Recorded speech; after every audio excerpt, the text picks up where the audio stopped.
بسم الله الرحمن الرحيم.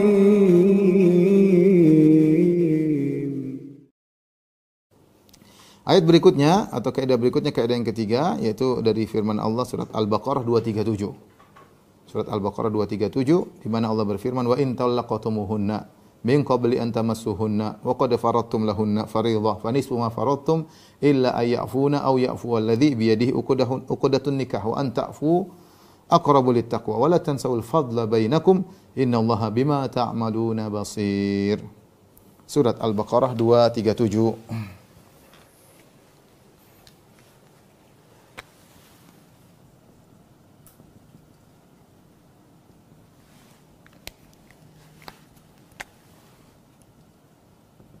Al-Baqarah 237. Itu Allah Subhanahu wa taala berfirman, "Fa in talaqtumuhunna"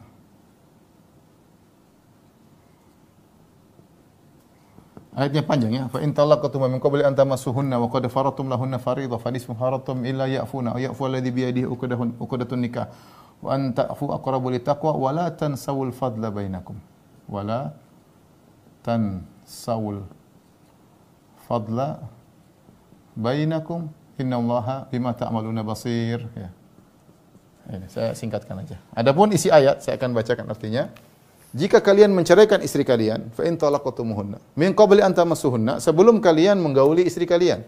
Jadi akad nikah, kemudian belum serumah, belum malam pertama dicerai, dan itu mungkin terjadi karena kita tahu di antara kebiasaan orang-orang Arab ya, sampai sekarang mereka membedakan antara akad dengan hidup bareng. Sebagaimana Nabi SAW menikah dengan Aisyah ketika Aisyah umurnya 6 tahun, baru hidup bareng baru ketika umur 9 tahun. Jadi antara akad dengan hidup bareng 3 tahun. Dan sampai sekarang di Arab, di Saudi masih demikian. Saya tahu sebagian kawan saya akad dulu, nanti beberapa bulan kemudian baru hidup serumah. Jadi bisa terjadi di antara masa penantian tersebut, antara akad dengan hidup serumah, jadi terjadi hal-hal yang menjadikan sang suami harus menceraikan istrinya. Bisa jadi terjadi. Makanya Allah mengatakan, "Fa in talaqtumuhunna", kalau kalian menceraikan istri kalian, ya, min qabli an tamassuhunna, sebelum kalian sentuh, sebelum kalian gauli, wa qad faradtum lahunna fariidhah, sementara kalian sudah sebutkan berapa jumlah mahar. Bagaimana aturannya kalau mencerai istri belum digauli tapi sudah sebut mahar? Fa nisfu ma faradtum, maka jawabnya engkau harus bayar mahar separuh. Jadi misalnya seorang laki menikah dengan seorang wanita, dalam akad nikah disebutkan maharnya 20 juta.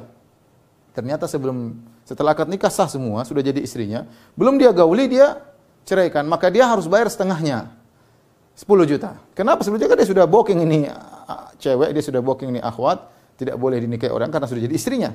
Selama berbulan-bulan, ternyata dia tidak gauli, maka syariat menyuruh dia bayar setengah aja, setengah mahar. Tetap harus dibayar. Fanis semua faradtum illa ayafuna, kecuali sang istri memaafkan, enggak usah lah. Enggak usah dibayar. Toh saya enggak diapa-apain, saya enggak disentuh juga. Au ya'fu alladhi bi yadihi uqdatun nikah, atau walinya memaafkan ya. Wa an ta'fu aqrabu littaqwa, dan sebaliknya kata Allah Subhanahu wa taala, dan atau sebaliknya ternyata orang yang laki-lakinya ternyata memaafkan, dia mengatakan saya tidak bayar setengah, saya bayar 20 juta semuanya. Ya, wa an ta'fu aqrabu littaqwa, dan kalian memaafkan lebih baik, lebih dekat kepada ketakwaan. Jadi maksud Allah, kalian pilih ya, dua-duanya berusaha. Sang istri berusaha tidak usah dibayar, ya udahlah saya dia belum disentuh enggak usah bayar. Sang lelaki berusaha bayar seluruhnya meskipun belum sentuh. Karena dia tahu dia sudah membooking ini perempuan, tidak bisa dinikahi oleh orang lain, pernah jadi istrinya, maka dia berusaha bayar seluruhnya. Siapa di antara keduanya yang mudah maafkan, ya bayar seluruhnya atau tidak usah dibayar, versi untuk wanita itu lebih dekat kepada ketakwaan. Setelah itu Allah berfirman, wala tansawul fadla bainakum, jangan kalian lupa, jangan kalian tinggalkan al-fadl. Nisyan di sini ya, bi mana tark. Jadi an-nisyan dalam bahasa Arab bisa maknanya az-zuhul, itu lupa. Bisa artinya at-tark, meninggalkan.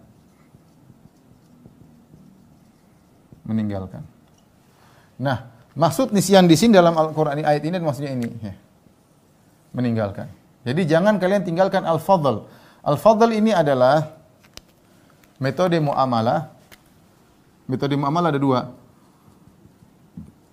Muamalah ada dua. Pertama, bil adl bil fadl. Dengan adil, dengan keutamaan. Kalau ini hukumnya wajib, ini hukumnya sunnah. Maksudnya dengan adil apa? Adil itu maksudnya dia baik kita baik, dia nggak baik kita nggak baik, kan adil. Nggak apa. Itu wajib, kita nggak boleh zalim, karena kalau kita meninggalkan keadilan maka zalim. Ya, dia baik, saya baik, dia buruk, saya buruk, ya. Ini namanya adil. Ada juga muamalah yang Allah anjurkan dalam ini bil fadl, yaitu dengan keutamaan. Dan ini hukumnya sunnah. Keutamaan itu apa? Kita melakukan lebih daripada keadilan. Bahkan kita berbuat baik kepada orang yang belum pernah berbuat baik kepada kita. Kita berbuat baik kepada orang yang belum pernah berbuat baik kepada kita. Lebih daripada kebaikan dia kepada kita. Jadi ada dua, kita bisa berbuat baik kepada orang yang belum pernah berbuat baik kepada kita, atau kita berbuat baik lebih baik daripada yang dia berikan kepada kita. Namanya bil fadl, ya. Ya, saya ulang, saya rincikan. Berbuat baik kepada orang yang tidak punya jasa kepada kita. Atau kedua, membalas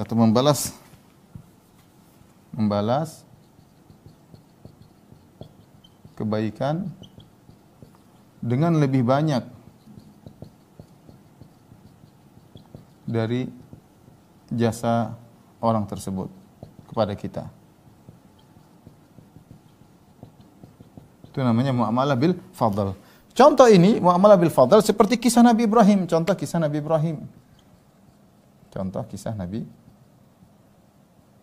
Ibrahim alaihissalam.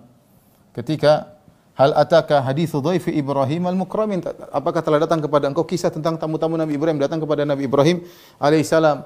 Idz dakhalu alaihi faqalu salaman, ketika mereka masuk ternyata malaikat menjelma menjadi manusia. Maka kata Nabi Ibrahim, salamun qaumun munkarun, salam balik kepada suatu kaum yang saya tidak kenal. Apa yang dilakukan Nabi Ibrahim? Ini tamu baru pertama kali datang. Nabi Ibrahim tidak pernah kenal sama dia, tidak pernah diundang makan sama tamu-tamu ini. Tamu asing datang. Faragha ila ahli faja'a bi ajlin samin, maka Ibrahim segera pergi ke istrinya, kemudian dia sembelih seekor sapi, dia panggang, kemudian dia hidangkan. Dia menghidangkan sapi sebagai makanan kepada tamu-tamu yang tidak pernah dia kenal sebelumnya. Bukan ceplok telur ya, bukan kasih telur asin ya, apalagi ikan teri bukan ya.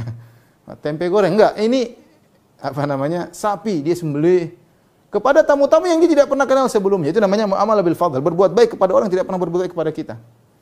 Bisa kita lakukan, ketemu orang miskin enggak kenal kita kasih, ketemu orang susah-susah enggak pernah kenal, enggak pernah punya jasa sama kita, kita bantu. Itu namanya muamalah bil fadl.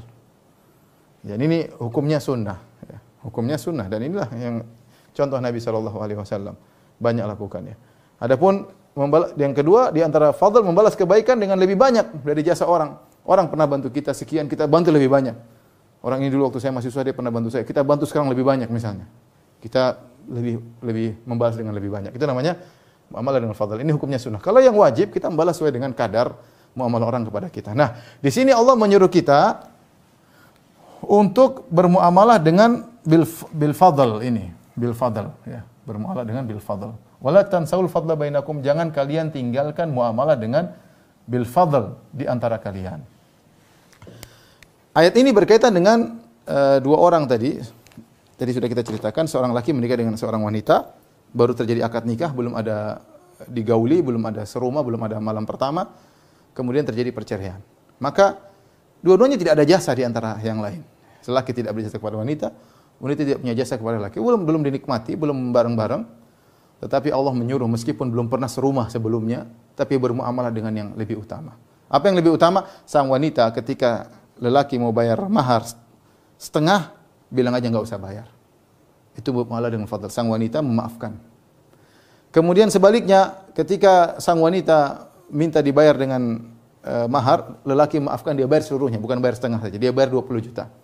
Jadi dia yang memaafkan dengan bayar 20 juta. Mana di antara mereka yang di luar itu lebih baik ya. Itulah muamalah bil fadl, muamalah bil fadl ya. Dan inilah tafsir yang benar dari surat Al-Baqarah ayat 237. Ini tafsir yang benar ya. Tafsir yang benar. Tafsir yang benar. Jadi kita yang disuruh untuk bermuamalah dengan al-fadl. Sana ada tafsir yang salah. Ada tafsir yang salah.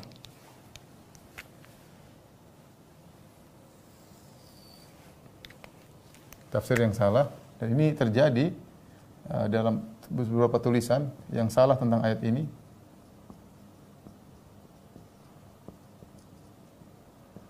Meski maknanya benar.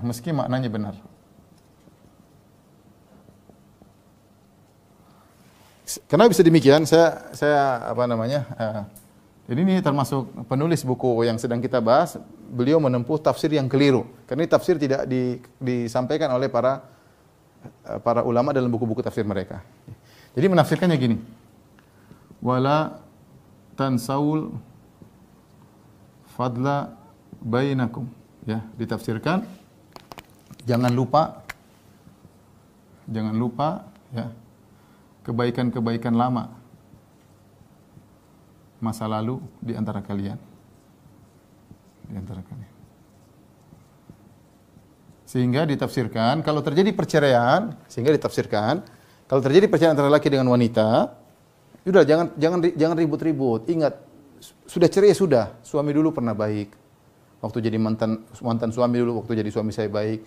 Wanita juga dulu punya jasa. Ingat kebaikan-kebaikannya sehingga bisa cerai dengan baik-baik. Bisa cerai dengan baik-baik. Ya. Dan itulah perintah Allah, fariquhunna bima'ruf. Kalau mau amsikuhunna bima'ruf, kalau mau tahan dengan cara yang baik, kalau mau cerai dengan cara yang baik. Di antara agar bisa perceraian dengan cara yang baik, ingatlah kebaikan-kebaikan masa lalu.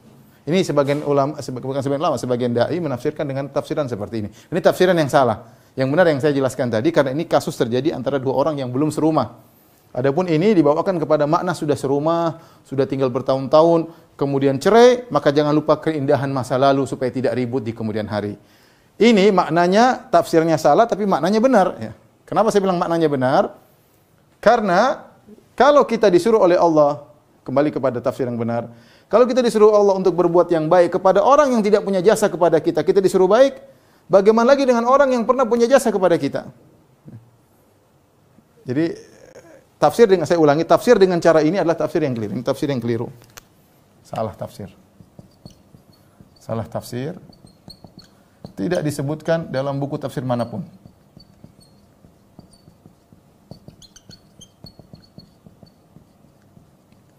Dari dua sisi. Pertama, ini diartikan dengan lupa, padahal yang benar artinya adalah meninggalkan. Nisyan diartikan lupa. Yang kedua, al-fadl di sini disandarkan kepada orang lain. Padahal al-fadl di sini kita yang disuruh mengerjakannya. Artinya seakan-akan Allah mengatakan jangan kau lupa kebaikan orang lain. Padahal harusnya tafsirnya, lakukanlah muamalah engkau yang melakukan muamalah terbaik kepada orang lain, bukan ingat kebaikan orang lain. Tapi ini salah tafsir, tetapi maknanya benar, tadi saya ingatkan. Tetapi maknanya benar.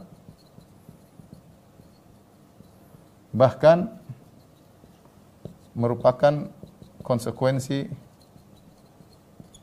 dari tafsir yang benar. Ya.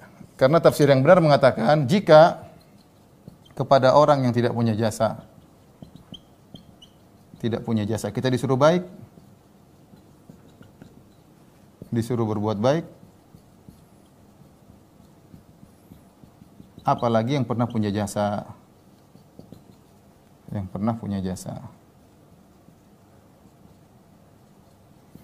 Oke, ini dua hal ini ya, ini bisa kita terapkan dalam kehidupan kita sehari-hari ya.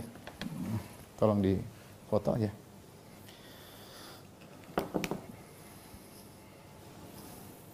Ini dua hal yang bisa kita terapkan dalam kehidupan sehari-hari. Yang pertama, al-mu'amalatu bil fadl, bermuamalah dengan yang terbaik, yang meskipun orang tersebut tidak punya jasa kepada kita. Bisa kita lakukan kepada tetangga yang mungkin tidak ada jasanya kecil, atau kepada siapa saja yang kita temui ya. Kita berbuat yang terbaik bagi mereka. Dan Allah di akhir ayat mengatakan innallaha bima ta'maluna basir. Allah Maha melihat apa yang kau lakukan. Kita berbuat baik, mungkin orang tidak tahu tapi Allah tahu. Kita bermuamalah dengan al-fadl. Ya. Demikian juga kalau misalnya kita punya masalah dengan orang, misal dengan istri atau yang lainnya, ingat kebaikan-kebaikan orang tersebut sehingga tidak menjadikan kita dendam berlarut-larut dan kita mudah memaafkan. Kalau bisa kita balas keburukan dengan kebaikan, ya, dan itu muamalah dengan al-fadl, ya, maka itu membahagiakan kita tentunya dan memudahkan kita untuk masuk surga.